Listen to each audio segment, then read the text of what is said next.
Благодарам, Мелена. Благодарам и за организацијата и за инспирацијата во вашата најава. Сосема несвесно во моите подготовки книгата сум ја споредила со возило. Почитувани присутни, драги студенти, почитувани колеги. Најпрвин на денес кога го славиме денот на книгата и авторските права, јас сакам да потенцирам една многу важна работа. Со способноста да читаме, ние можеме да правиме чуда во нашите животи, бидејќи работите кои ни изгледаат неизречиви, во книгите ќе ги најдеме изговорени. Јас избрав многу едноставна, но моќна книга, за која денес ќе проговориме тука, и сигурна сум дека денешниот говор ќе биде најбавиот говор кој што сум го имала во собранието, аз сум ги имала многу. Секоја книга е како ново возило, создадено за да не вивне уште повисоко или да не нурне уште подлабоко од тоа пред него во тајните на светот и животот. Авантурата е бескрајна и неисцрпна. Јас ќе започнам со едно многу едноставно прашање кое ќе го поставам до сите вас. Колкумина од вас барем еднаш во текот на вашиот живот сте си го поставиле прашањето како понатаму? Сигурна сум дека ве има многумина и јас сум си го поставила тоа прашање многу пати. Денес сум тука како пратеничка, но пред се како човек кој научил многу важни нешта од една книга која го менува начинот на живот и погледот на светот. Станува збор за книга што не ја прочитав еднаш, туку ја читам секој ден и секој ден ја разбирам на сосема поинаков начин и секој ден ми дава по една поука, по некој прекор и секој ден ми предизвикува по некоја солза. За мене тоа е книгата 17 правила за подобар живот. Денес нема да зборувам за читање, туку за книга која менува животи. За зборови што не креваат кога мислиме дека сме паднале најниско. Авторот на оваа книга, Ог Мандино, имал 30 години кога бил на дното. Имал изразен талент за пишување, но никако не можел да успее да го исполни сонот негов и заеднички со неговата мајка да стане писател, голем писател. Заради тоа се префрлил на алкохол, заради сета таа безнадежност и секако пиштол во рака. Но не го повлекол шкрапалото. Ако го повлечел, ние ќе бевме многу посиромашни, бидејќи денес ќе ја немавме оваа книга, ова богатство во нашите раце. Во моментот кога успеал, неговата мајка за жал била почината, но тој ги кажал следните зборови. Мајко, каде и да си, сакам да знаеш, успеавме. Од човек кој после бројни порази и неуспеси, сакал да се откаже од животот, станува успешен и голем писател, среќен човек и инспирација за милиони луѓе на секаде низ светот. Зошто ви го кажувам ова? Затоа што сите ние, буквално сите ние, без исклучок, имаме моменти кога ни изгледа дека нема излез. Кога си велиме, готово е, не можам да издржам повеќе. И јас сум го почувствувала тоа. Како и секој човек, така и јас, имав моменти кога мислев дека светот ми се руши. Ја изгубив работата и мислев дека изгубив се. Не сваќав дека се уште ги имам најважните работи. Семејството, здравието, рацете, нозете, можноста да почнам одново. Неуспеси имало и секогаш ќе има, но ако од само еден удар паднеме на колена, нерешителни да се обидеме повторно, ние самите се одрекуваме од животот и од иднината. Така не учи овој автор. Во тие моменти, како што кажа мојата колешка Велика, книгата ме најде мене, за да го прочитам ова. Господе, прости ми кога плачам. Денеска во автобус забележав прекрасна девојка со златна коса.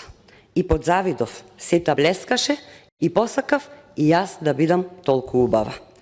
Кога наеднаш се подигна за да тргне, забележав меѓу седиштата дека криви. Одеше на едната нога и се подпираше на штака. Но кога помина, насмевка. Господе, прости ми кога плачам. Јас ги имам двете нозе и целиот свет е мој. Подоцна, додека чекорев по улицата, загледав дете со сини очи. Стоеше настрана и ги гледаше другите деца како си играат. Како да не знаеше што да прави. За миг застанав да го прашам. Зошто не се забавуваш со останатите, мило дете? Не изговарајќи ниту збор, гледаше право пред себе и тогаш сватив дека е немо. О, Господе, прости ми кога плачам. Јас ги имам двете уши и слушам. Целиот свет е мој. Со нозете кои ме водат онаму каде ќе посакам, со очите со кои го гледам руменилото на зајди сонцето, со ушите со кои слушам, о Господе, прости ми кога плачам. Полна сум со благослов и целиот свет е мој.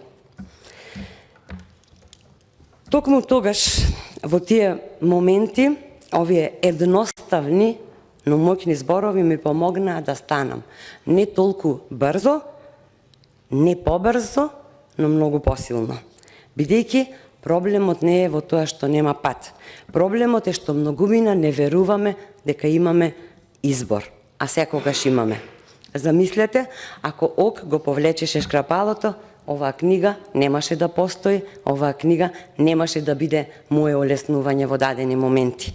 Колку приказни, за жал, останале ненапишани, колку соништа останале нереализирали, само затоа што некој се откажал прерано, само затоа што некој дозволил неговите соништа да избледат со првото изгрејсонце и самиот се откажал од иднината која што толку многу ветува.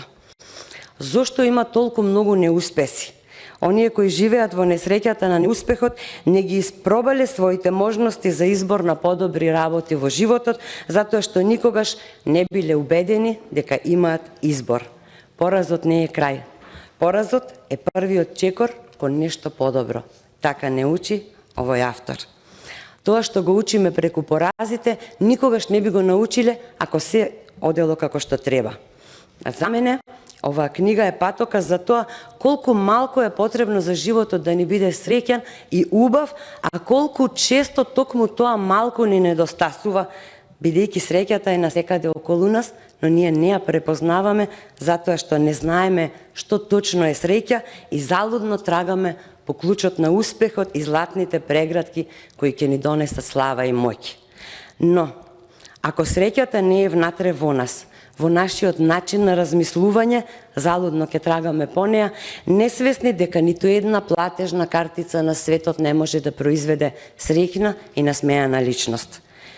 Ајде сите заедно да се преиспитаме онака како што не испитува овој автор. Колку вреди вашата слобода? Што е со оние кои ги сакате и кои ве сакаат? Колку би зеле за да се откажете од нив?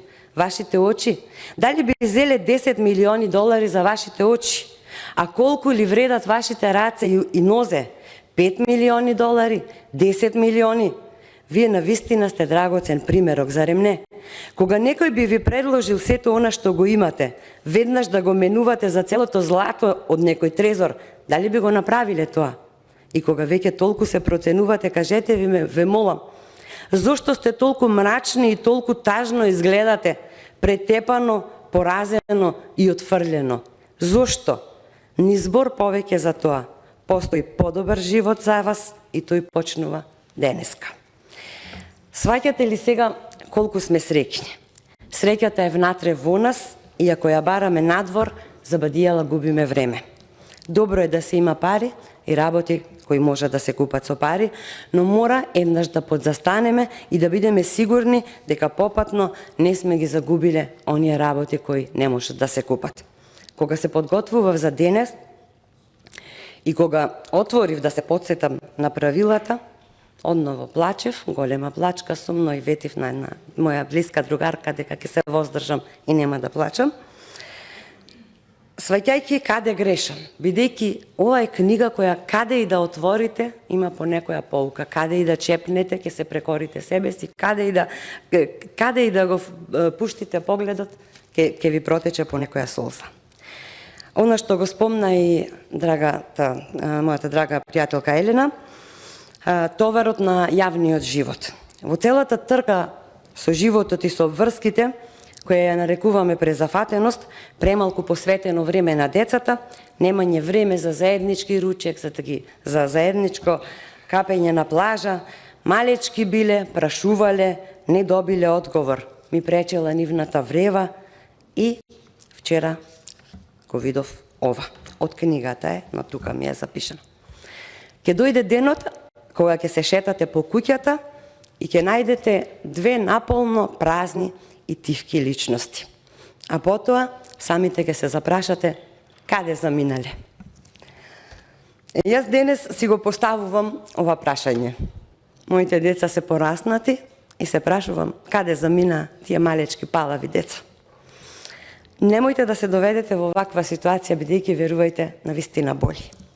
Затоа што сватив колку често немам време за оние што ми се најмили, колку често сум им одговорила подоцна, а подоцна некогаш не доаѓа.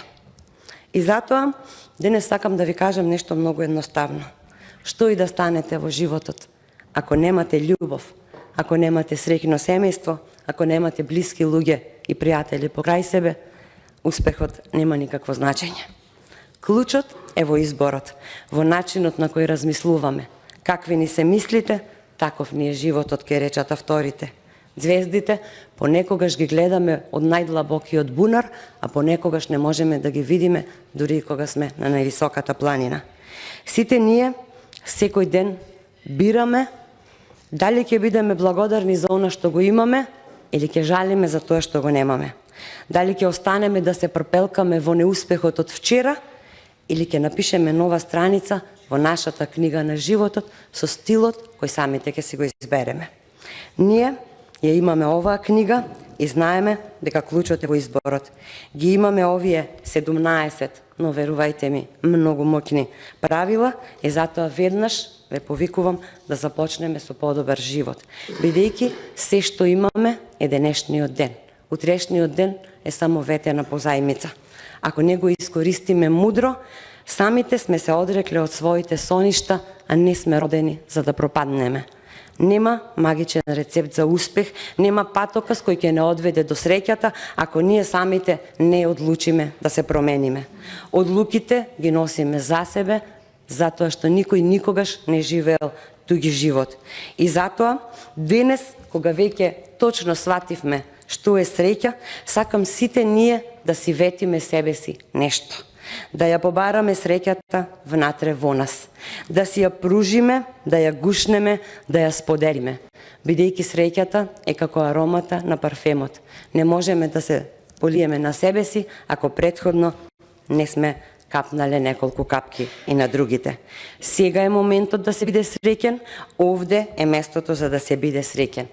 Нека визијата од нашите срца се преслика на нашиот живот, да се насмевнеме за еден ден, кога ќе се свртиме зад себе, да можеме да си кажеме себе си и на нашите сакани успеавме. Ви благодарам за вниманието.